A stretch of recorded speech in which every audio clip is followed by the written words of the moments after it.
Ham రోడ్ల నిర్మాణంలో కుంభకోణం జరిగింది ముమ్మాటికి నిజమన్నారు మాజీ మంత్రి హరీష్ రావు.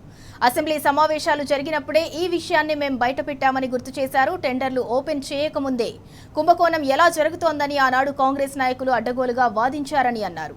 కానీ టెండర్లు ఓపెన్ అయిన తర్వాత ఇప్పుడు తాము చెప్పిందే నిజమైందన్నారు. యావరేజ్ ఎక్సైజ్ టెండర్లు 25% ఉన్నాయని తెలిపారు. పంచాయతీరాజ్, R&B ఈ రెండు శాఖల్లో ఎక్సైజ్ టెండర్లు వచ్చాయని చెప్పారు. పిలిచిన టెండర్లు 11,000 కోట్లకైతే 15,000 కోట్ల వరకు టెండర్లు ఎక్సైజ్ ఎలా అయ్యాయని నిలదీశారు హరీష్ రావు. ఓవరాల్ గా ప్రభుత్వానికి 5,000 కోట్ల అదనపు భారం అవుతోందని చెప్పారు. ఇవాళ ఈ ప్రభుత్వం చేసిన అప్పు రానున్న రోజుల్లో వచ్చే ప్రభుత్వంపై, ప్రజలపై భారం అవుతోందన్నారు. 5% ఎక్కువ టెండర్లు పిలిస్తే ఆ ప్యాకేజీలను రద్దు చేయాలని డిమాండ్ చేశారు.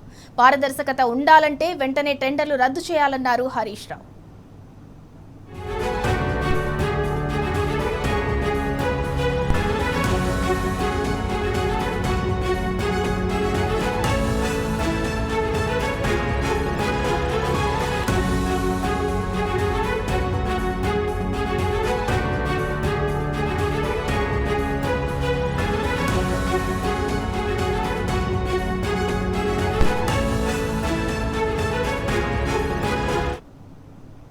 హ్యామ్ రోడ్ల నిర్మాణంలో కుంభకోణం జరిగింది ముమ్మాటికి నిజమన్నారు మాజీ మంత్రి హరీష్ రావు.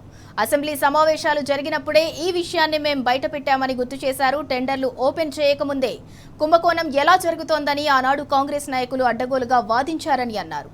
కానీ టెండర్లు ఓపెన్ అయిన తర్వాత ఇప్పుడు తాము చెప్పిందే నిజమైందన్నారు. యావరేజ్ ఎక్సైజ్ టెండర్లు 25% ఉన్నాయని తెలిపారు. పంచాయతీరాజ్, R&B ఈ రెండు శాఖల్లో ఎక్సైజ్ టెండర్లు వచ్చాయని చెప్పారు. పిలిచిన టెండర్లు 11,000 కోట్లకైతే 15,000 కోట్ల వరకు టెండర్లు ఎక్సైజ్ ఎలా అయ్యాయని నిలదీశారు హరీష్ రావు. ఓవరాల్ గా ప్రభుత్వానికి 5,000 కోట్ల అదనపు భారం అవుతోందని చెప్పారు. ఇవాళ ఈ ప్రభుత్వం చేసిన అప్పు రానున్న రోజుల్లో వచ్చే ప్రభుత్వంపై, ప్రజలపై భారం అవుతోందన్నారు.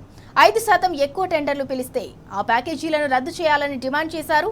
పారదర్శకత ఉండాలంటే వెంటనే టెండర్లు రద్దు చేయాలన్నారు హరీష్ రావు.